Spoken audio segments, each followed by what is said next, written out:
Welcome to the Greenfield Report with Henry R. Greenfield, your gateway to understanding today's geopolitical landscape. With 50 years of experience across 10 countries, Henry shares expert insights on world affairs, offering practical solutions and engaging guest perspectives. Dive into the Greenfield Report for lively discussions on the issues that matter. This is Henry R. Greenfield reporting from France, where today we are meeting with Jean-François Rey, known to his friends as Jeff, on how Trump is changing the world of imports, supply chain, and logistics, and Europe's response. And as Jeff wants to speak about today, what he calls the green revolution of supply chain. So, Jean-François, may I actually call you Jeff? Yes, of course, you can call me Jeff. My American names, friends call me Jeff all the time. That's outstanding. Now, Jeff's career has focused on supply chain issues where he has been a consultant for the world's largest and most prestigious consultancies, including PricewaterhouseCooper and Arthur Andersen. And he's specialized in the ultra-competitive, I might add, garment and sportswear industries. And Jeff earned his MBA along the way in finance. He's currently located in the south of France, where he maintains his ongoing consultancy work, as well as being involved in French politics, where he is the vice president of his local party, which is called Modem, the Democratic Party movement. And can you tell us at least just a few seconds of what is that exactly? It's a centrist party, political party. So European, democratic, liberal, social. So let me ask you, is that pro-EU or is that pro-Viktor Orban? European, pro-EU, of course. Not Viktor Orban of Hungary, who's kind of against the EU. So what do you do actually in that role there? I think it's quite interesting. People may wish to know. Well, I used to be a treasurer in the north of France like 3 years ago, and I moved to the south. So now I am I have the honor to be the VP of my party in Hérault, which is the south part of France where we live, Montpellier and all the cities around. So it's a big department. And 350 So is this like a grassroots organization, and then that gives advice to the party? We have a national party which is based in Paris, and then we have local branches everywhere in France. So is your party going to select the next presidential candidate? Yeah, we will have our own candidate, we hope, for the Central Party. And then, of course, we will as our producer Brian Kruger and I are both centrists, we are very pleased to hear more about center and not about the far left or the far right. Thank you. We are at the government right now, just by the way. François Bayrou is from the Modem, is the founder of the Modem. Well, we will be tracking that, Jeff. Okay, so Jeff, don't worry, we're not going to hit too much on the French political side today, but we did get a couple questions in there. And now let's move on to what we can talk about, which is our subject here today, the supply chain. Okay. Now, before you say anything, I want to just go back here and talk a little bit about the supply chain. As we all know, we were all dragged through during COVID, the entire supply chain question. We heard about those containers sitting at the port of Los Angeles and all the ships backed up. And finally, the supply chain was worked out and things became normal. Now we are once again back into the supply chain. And this is one of the reasons why we want to speak to you today, which is the global supply chain seems to be very misunderstood by the average person. And if you could, let's start off, if you could give us your broad definition of how you view the supply chain, and then we'll break it down a little bit about why that is working or not working. Okay, I'll go back to my supply chain classes, as I used to be a professor in supply chain a few years ago.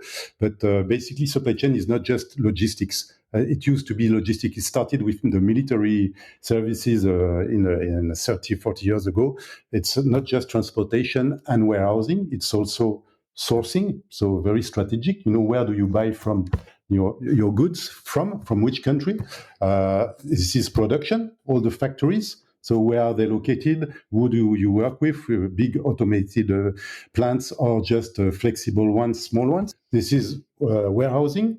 This is transportation, inbound and outbound, to the final customer, and this is customer service. So in addition, all these activities together, it's about 250 jobs within a company. So it's huge. 250 huge different jobs. Exactly, between buyers, inventory controllers, service people, warehousing people, factory people. Now that's both at the, let's say, at the source, meaning, let's say, China, all the way through to, let's say, close to the customer service or in the store. This is part of the supply chain. Now, Jean-François, you're explaining to us all of these different levels of the supply chain. What we have heard, and let's just, if we could for a moment, discuss actually how that works, let's say internationally, starting with our best example could be either Canada, USA, or it could be China and anywhere else. You can take either one of those, but please explain to us some of the key elements of that supply chain and how, let's say, some of these possible tariffs could impact that supply chain. Okay.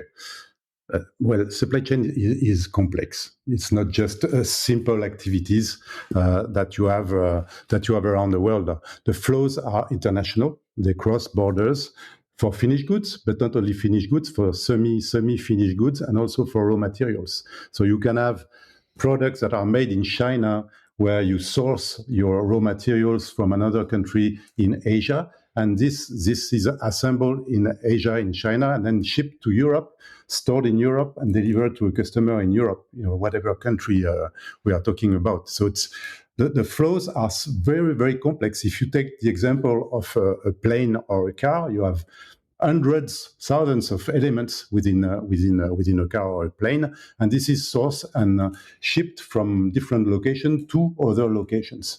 If you take a simple garment, T-shirt, it's much more simple. You take some raw material, the textile, cotton, and then you make it locally and then you ship it. So it's simple. But in that case, you still have borders to cross, and you still have many kilometers to transport and to travel to go to your final customer. So in any case, you have hundreds, thousands of flows that are crossing each other, and this is very difficult to plan in advance and to match offer and demand all the time everywhere in the world.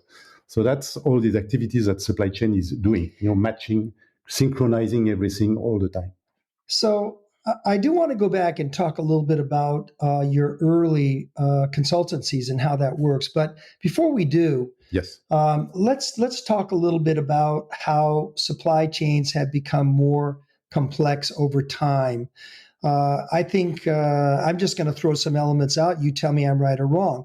I think as an example, WTO, the opening of China, NAFTA in the United States between Mexico, Canada, and the United States. In Europe, the Schengen zone were parts. You mentioned like airplanes, which obviously I think the best example is Airbus. Airbus, which is not far away from you in Toulouse, which is just down the road, and everything comes from all over Europe. So I would like you, if you could, tell us, our listeners, a little bit about the evolution of the supply chain, especially for these kind of complex materials, not necessarily instant fashion, but complex materials. And how does tariffs, how is that going to make that work or make it impossible? Yeah. Well, originally, the supply chain was pretty simple. I was talking about the simple logistics. It was warehousing and transportation, because everything was made locally. You were building a plant where you had energy, you had electricity, you had the raw material very close to your plant. That's where you were locating your plants and your factories, and to the coal extraction, to the gas extraction, and that's where all the factories were. And Could I interrupt and just say this? By the way, our producer Brian Kruger and I are both from Detroit, right? Okay. And you met Brian today, and we lived not far from the River Rouge plant. Okay. When you talk about raw materials, they would take iron ore from northern Michigan down through the Great Lakes to this big plant. They would start with iron ore on one end, and out the other end would come a car. Now, this is the absolute opposite of what we're talking about today, right? So, so I was talking about the beginning. At the origin, this was the way products were made, like really close to the customers and close to the energy source and to the raw material source. And then after a while, people started they wanted more cost reduction, and they wanted to have labor cost, cheaper labor cost, and so that's why they came to China and to these other countries. So the first element was cost efficiency. Exactly. This was exactly why we left the local countries. We wanted but the cost efficiency reduction. There, if I can get that from you, you're saying the breaking up of the supply chain into different pieces allows for greater cost efficiency. Is that correct? Yeah, and mainly labor. Mainly labor, because in the democratic Western countries, I would say, labor costs were getting higher and higher year after year. So we started to look for other solutions where labor was cheap. And China was opening its borders like 40 years ago in the 70s and 80s, let's say. So people started to think about having plants in China and making goods in China with labor costs, which was pretty much nothing at that time. Even if you had some transportation, even if you had more complexity to manage all the flows and so on, and even if you had longer lead times, of course. So let's explore that from something that I think you know really well, maybe not NAFTA, but what about the Schengen zone? Now that allows goods to go through, or semi-finished goods or unfinished goods, or even to bring in parts from, let's say, China or a lower cost labor. How does that work? And maybe you could give us an example. It could be an Airbus, or it could be a car, or how does that work? Today, you mean? You mean today? Today, because at that time it was something different. We didn't have the same duties and customs duties. But right now we have high custom duties for certain countries, not for others. So we use that. We optimize custom duties a lot in every industry, in the supply chain. And that's part of the responsibility of a supply chain manager. It's also to optimize the duties that we. How do they do that? You have experts. Do you have a series of rates, or how do you? Or are they constantly? Each custom duty is based on one product, the content of one product, what it is made from. Which component, and each component from one location, let's say in China, to another location in Europe, in France, you have a duty to pay for this type of component and this type of product. So you simply optimize with experts, based on all these product codes that you have in your offer, in your product offer, and you say this product with these components. This will not be sourced from China, but from Vietnam, because Vietnam has no duty on this specific component. So this is becoming an expertise that you need to have in your supply chain team. So actually, what you're saying is there's already been a response to what you're calling customs duties to find alternatives to China, correct? Sure, of course. And it's been working through, these are for parts mostly. And components, and depending on the complexity of the product, it can be for a garment, for example, there is no many parts, so it's a simple good. So this is almost a finished good. So if Trump is doing this right now, let's say with the United States, and he's got, let's say, 50% on Europe, or he puts another number on somewhere else. Yeah. How are the supply chain people going to react in order to optimize and not change their pricing structure dramatically? Well, this is a broad program, because it's not just the making of the good; it's also the market, that the U.S. market, that is becoming a problem for European market. Because we can you explain that a little bit? We have to find other options to sell our products, because we will not sell products with 50% taxes in the States anymore. The demand will reduce. So we have to find other markets, and we need to use our strengths in Europe with all the other countries in Europe to sell these to other new markets. So we change completely our demand market to new ones, and we avoid the States because we cannot sell anymore in the States. So that's one aspect that is very important, and some others will be able, because they have the financial ability, they will be able to have plants in the States in order to avoid the custom duties that Trump is putting, and they will produce locally in the States. But I will not be the majority of the French or European producers. So you're saying, if I'm going to recap that one, if you don't mind. Sure. So it seems to me that what you're saying is there's only so much that supply chain expertise can do workarounds with, let's say, blanket 50% type of tariffs. They can't beat that one that easily. It's not like it's something where you can just source some other part from some other place in order to beat the tariff. Is that right? That's right. That's exactly right. What we can do is just switch from the US market when we sell products today to other markets. And that's on the demand side, but on the production side, offer side, what do you want to do? I mean, we already optimize our custom duties. we buy already in the countries where we have low duties, like Vietnam, like Myanmar, like Laos, like Cambodia, this kind of, which are sometimes cheaper than China. So we do that job already. Supply chain experts do that optimization. So this is an interesting question. So this is a tough one. You may not be able to answer this, but what level of tariff can be applied without, let's say, and still being able to optimize the supply chain and not, let's say, interrupt the flow and the business? What do you think? Is it 10%, 20%? What's the number that Trump could get away with? Certainly not 50%, right? No. So what is your view on where will this kind of tariff end? Because not everybody wants to blow up the ship like Trump. What do you think? Well, I have an example. I remember when I used to work for Decathlon, a sports retail company. So for our listeners, Decathlon is the French sports maker. Sport expert. It's sports expert. Yeah. Every country has one, but Decathlon is a global corporation. Yeah, sure. And they have items, and they are everywhere. But please go ahead. Yeah, just to set up the network, they have like 60 production countries, basically in the world, about the same of distribution countries. So the physical flows of products are going from everywhere to everywhere. And I remember we wanted to open stores in Brazil like 20 years ago, and we wanted to sell shoes to Brazil. For the shoe, the taxes were like you had to double your price because it was 100% tax rate or something.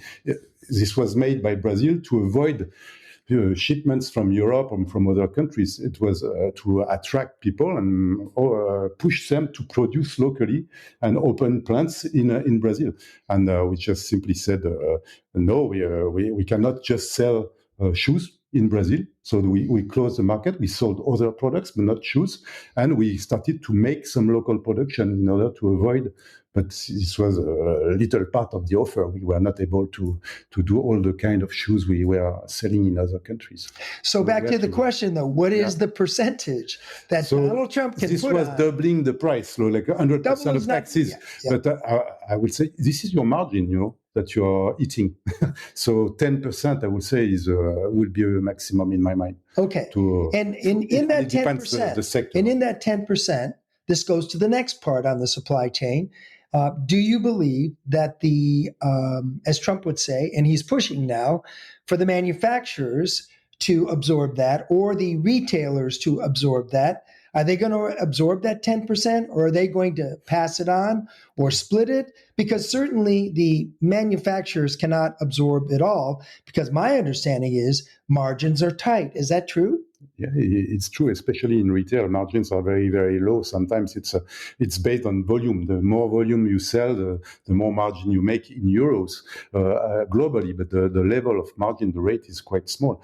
So as I said before, the supply chain is including the buying part, sourcing part.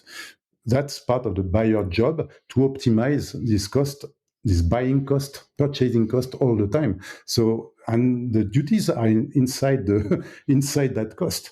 So if you have higher duties, you need to reduce even your production. So you be more efficient, to be more efficient in your production, so lower your production costs. So the supplier will have to make an effort. And on the retail side, the distributor will also have to maybe reduce a bit his selling price or increase a little bit his selling price without losing market share.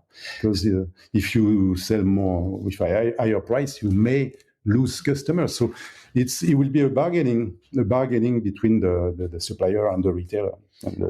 Would you say in the long run, is the customer, the ultimate consumer, going to pay that 10%?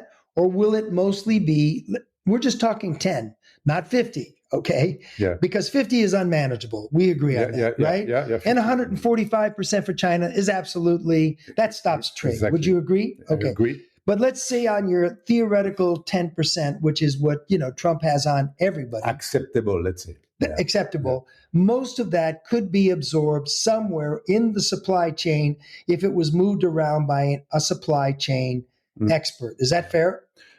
It will be tough, but that's fair. Yeah, okay. That's fair. That's part of the negotiation. That's an ongoing negotiation. So from a supply chain expert point of view for our listeners, basically what we're saying is if Trump just wanted to make some money, almost like a VAT or import tax or whatever you want to say, he could get away with 10% and just collect the money without changing the manufacturing or supply chain. If it remains reasonable, yes. Okay. I think so. Now, when he gets up into that 25, 30, 35%, which is what he's talking about, China's currently at 30 plus, it's 30, but it already had before that previous levels of duties, of tariffs on that. You're saying then that will end up happening for the United States is people will have to find alternative markets. Is that fair? Yes. Okay. It's fair. Now, so if that's true, here's what and this goes back to now your European expertise, and this is important for our listeners.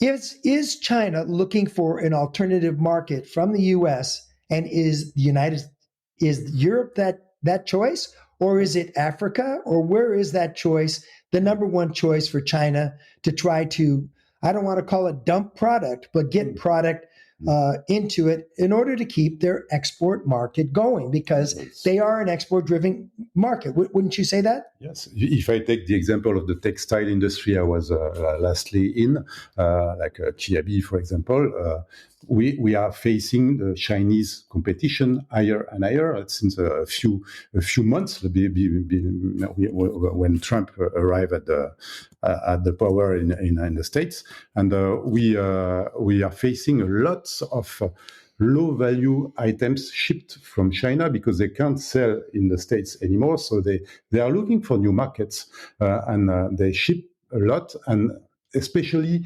low value items because they have no duties on it. Below 150 euros, you don't pay any tax or very low tax if you ship a product from China to Europe. So they use that advantage in order to ship to Europe. And they do probably the same with Africa. They are also building new market, I would say, community within Asia, with other countries in Asia, and also with Russia. So it's a new equilibrium that is happening in the world, I will say, and a new economic world that is pushed by Trump outside of the States and outside Europe as well. Well, in the United States, they're calling this the decoupling with China. Do you think that decoupling can be successful and enough product can go to Europe? Or is China still going to be somewhat dependent upon the United States from a supply chain and logistics point of view? Yeah, I mean, the States is still the biggest market in the world, so it's difficult to replace. But yes, in the long term, that's what they will try to do to avoid the US market. And we will do probably the same in Europe, because if we sell with so much duties, we will sell less. So we have to have our factories running, our employment running as well. So we have to find other options, market options.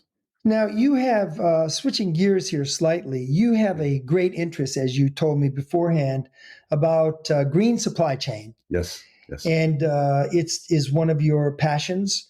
And you mentioned the 150 euros. Below that, it's duty free in Europe, any item. In the United States, they have an 800 US dollar. I'm not sure exactly the word demerits or some word like that, where instant fashion, meaning items such as coming from Shein or Shine and Temu, have been able to be flown into the United States and made overnight. In fact, the way that it's been reported is people often buy the item off of, let's say, after a TikTok video, and they order it and has not even yet been produced. And this incredible supply chain in China, my understanding is, where 1 in 3 garments in the world come from China, especially South China, where I used to live. These supply chains are able to react instantly. But how does that impact your idea of what you want to call the green supply chain? Because it seems to me Gen Z is in conflict with what you would like to see and a lot of other people who would like to have a greener supply chain. Yeah, you're right. The fast fashion has been a dramatic change for the textile industry. In fact, coming back on the history of supply chain, why we moved to China and so on. At the same time, we wanted to have lower lead times all the time. We wanted to have a better service to our customers, and we reduced the lead times of delivery more and more. So that's why fast fashion became very important, because you wanted a product, the next day you could have the product at your home, ordering on internet. So right now we believe that is a wrong system, and we have been too far on cost reduction. We've been too far on lead time reduction. We need to pay attention to the carbon and to the CO2 we emit in the system, because our new generation are pushing for that, and they're right. And because we've got a climate issue, a warming effect that is real. So supply chain managers now have to find solutions, not only to optimize their cost and their efficiency, not only to deliver fast, they also need not to pollute the planet. So finding electric transportation solutions, relocating production closer to customers, slowing down supply chain, which is one key item I work on, and I help companies to work on that. How to slow down and optimize better your transportation loads, like your trucks, your containers. You save money, in fact. By slowing down, you can save money, and you can offer lower price to your customers too. So it's an incentive not to pollute and to save money at the end. So for the customer, as the end user, is not going to pay more. No, with the green supply chain. Maybe less. With a cleaner supply chain, yes. But they're not going to get it as fast, clearly. No, and I ask you the question, if you can have a solution and an option to order a product and be delivered in 10 days, if you buy a sweatshirt or I don't know, a bike or whatever you need, you can wait 10 days. And if you get a lower price, and if you have to wait, maybe you will choose that option. Or if you want to pay more and have a quicker delivery, you will pay an extra price. But you can choose. And you can choose not to pollute, and you can choose to be delivered slower. So let's explore that just a moment here for our global listeners, because what we've heard from J.D. Vance and even Elon Musk is that Europe is now having what they call self-inflicted damage by having too many green policies, okay? Yeah. And what you're saying, because there's more cost, they say more cost and less efficient. Actually, what you're saying is it is actually less cost. It can be less cost. Maybe at the beginning it's more cost. When you change from a traditional truck to an electric truck, it will cost you more short term. But at the end, over and over, if you take the duration of your truck lifetime. And if you optimize better your truck, if you have drivers that are trained to be eco drivers, to slow down their trucks, drive a little bit less fast, you save energy, you save a lot of. If you add all the savings, it's amazing what you can save. It's a lot. So not to oversimplify it and not to make myself look too foolish, but this is more than just, say, buying, let's say, so-called eco-friendly products or green products or solar collectors. What you're saying is, and I think this is very intriguing for the listeners here, is that an integrated end-to-end supply chain will actually can become much more eco-friendly. Is that fair to say? And even by and cost also reduce costs, and even by relocating production closer to consumers, because that's what we have done in the past 30 years ago is move the plants to China, to India, to Bangladesh, and so on.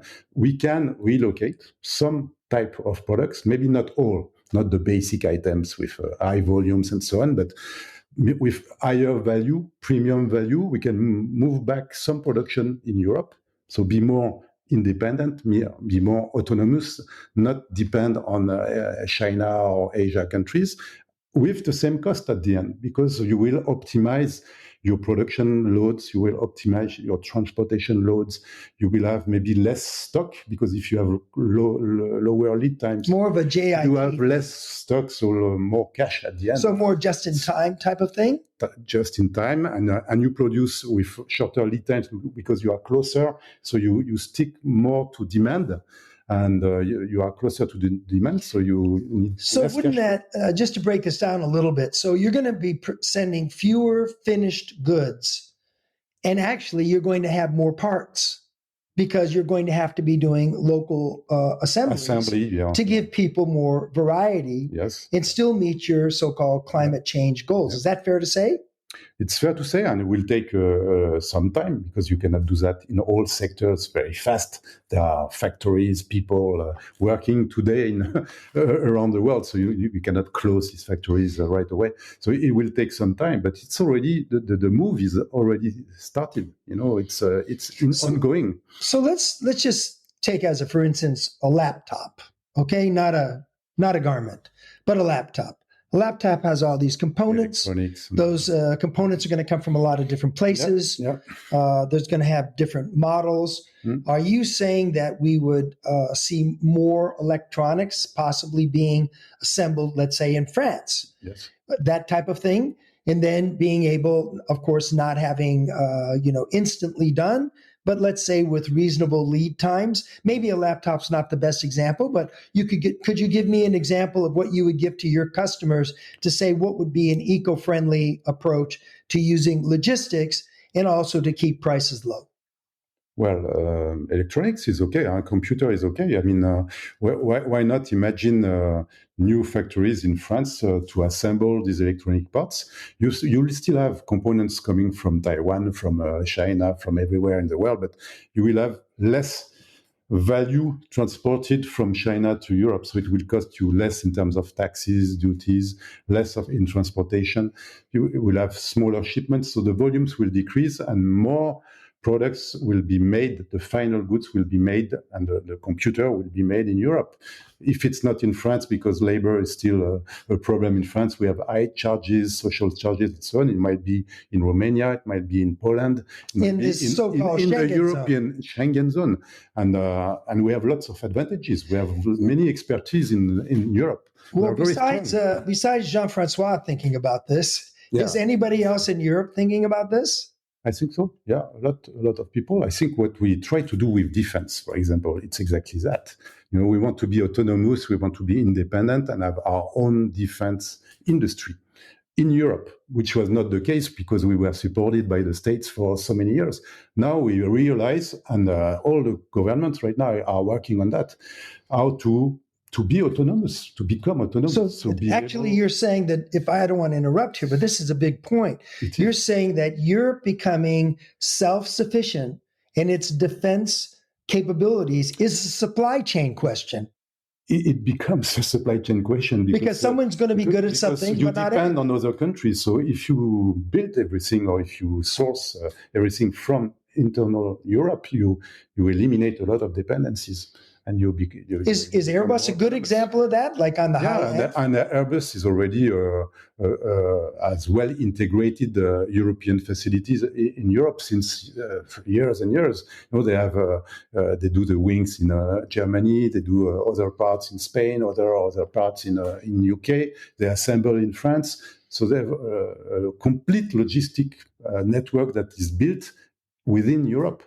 And they also have, of course. Well, let's just hit that one again, because this was not on my list of questions, but it's a great question.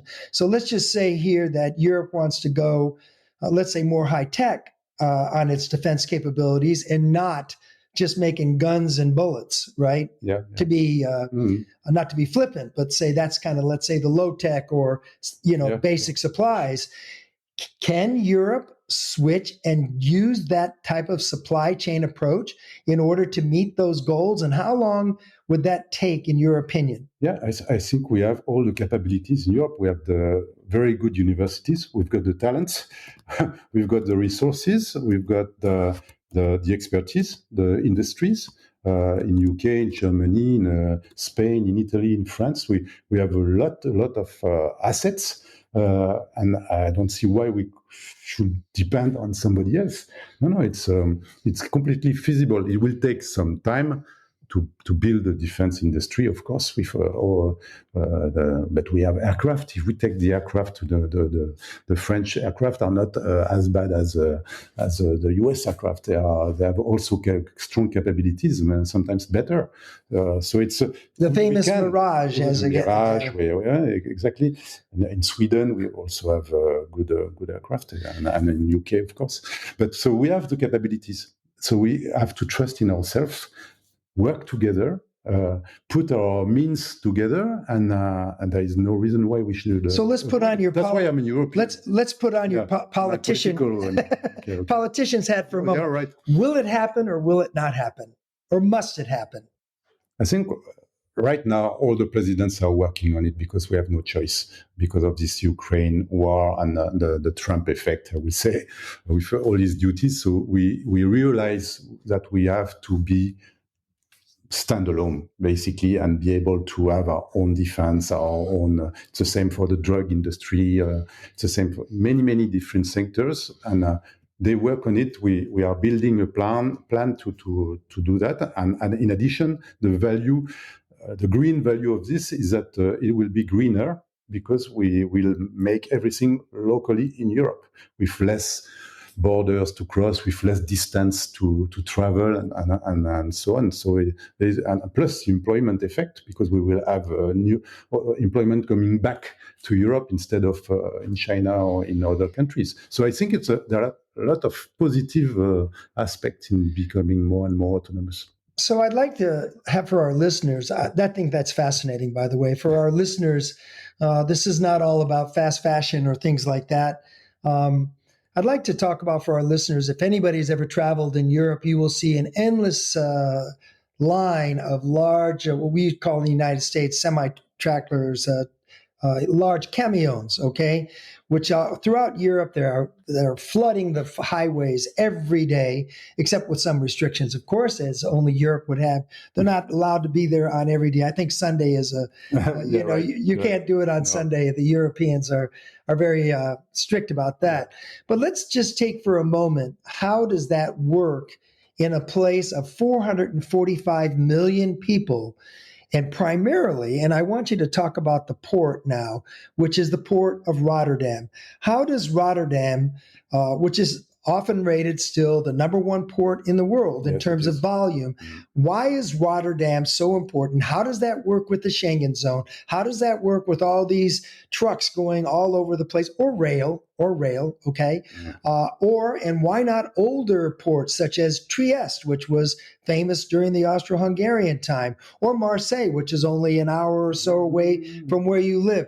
What happened to make Rotterdam so efficient, where even Joe Biden got them to do the LNG conversion terminals? So what's going on in Europe with Rotterdam, and how does that work with the Schengen zone from a supply chain point of view?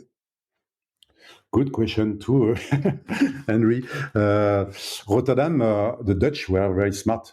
A long time ago, it started, in the old ages, like when you had all the textile shipments from Asia, from Africa, from everywhere. We know the stories about Bruges, was the richest a long time ago. Yeah. But Bruges is the same. Zeebrugge is a port close to Bruges, and it is a big port too. It's not just Rotterdam.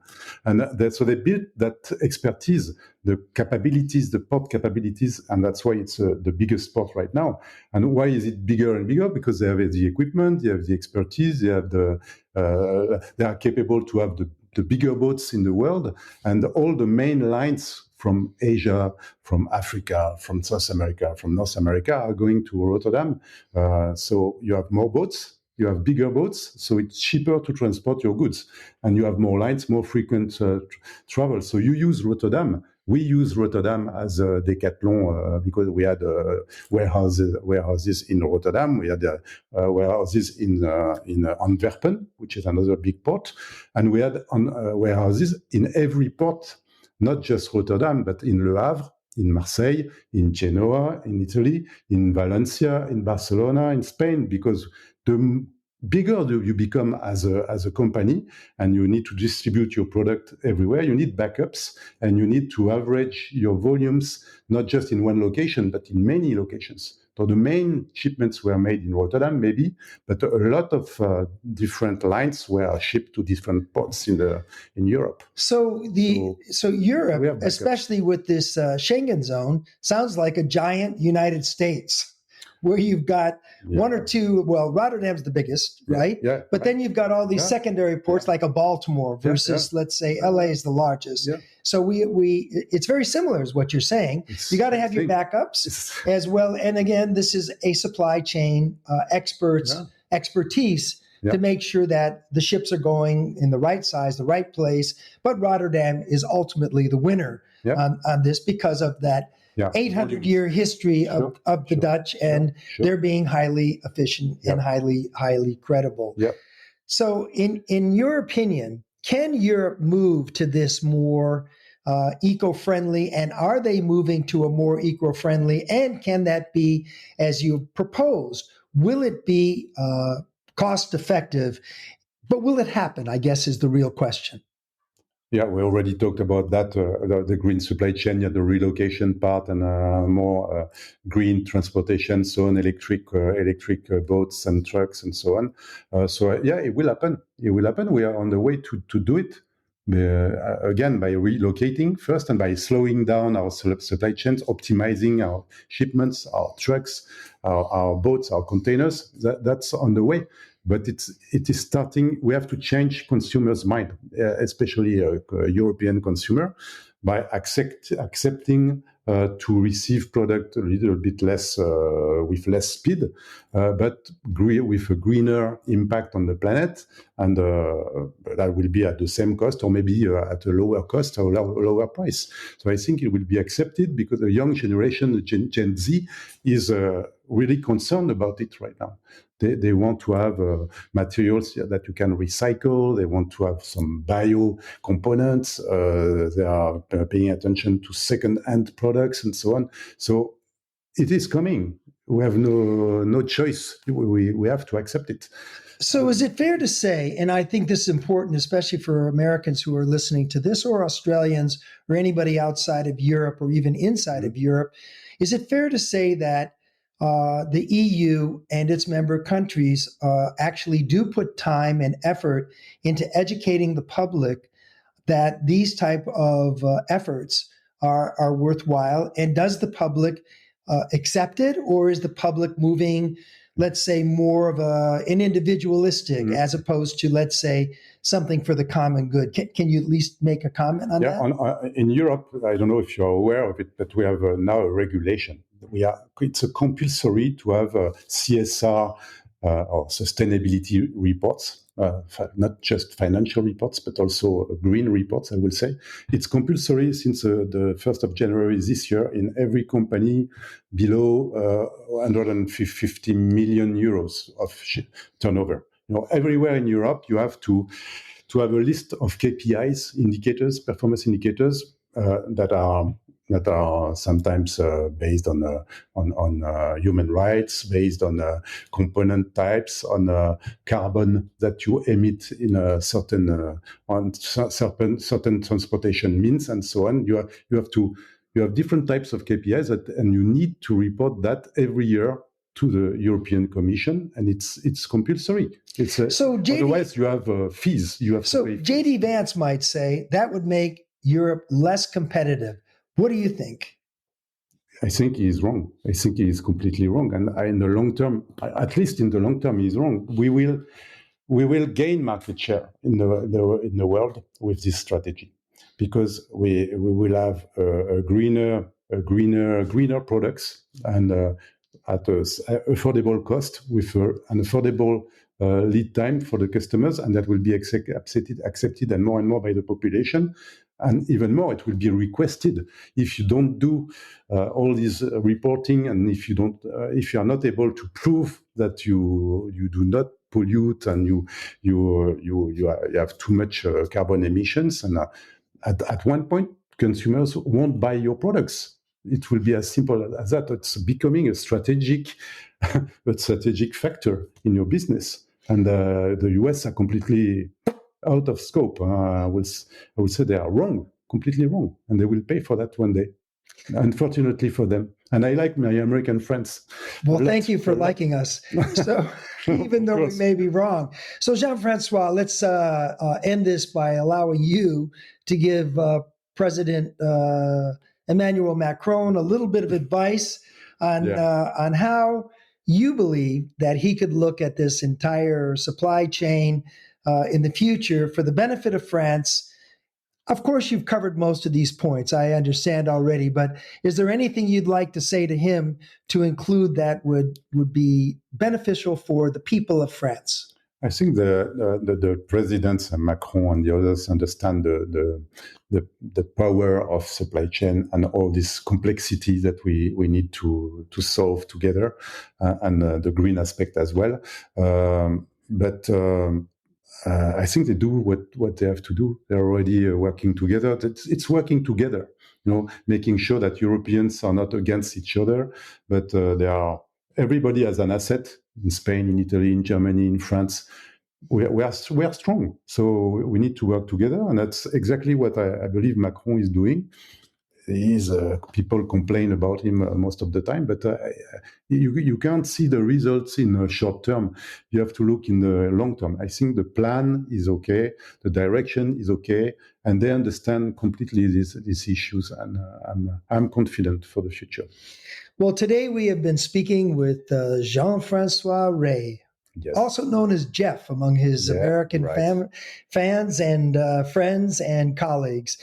We are here in the south of France, where Jeff has been explaining to us not just supply chain, not just the typical logistics ideas, but also how a green supply chain could work, and most importantly, how it can be efficient, cost efficient, as well as efficient in terms of values. He's also explained to us that, well, we may have to, it's not like Trump says that we need to have less. It's actually, we just need to have a little bit of patience in our system and allow us to not have everything be instant.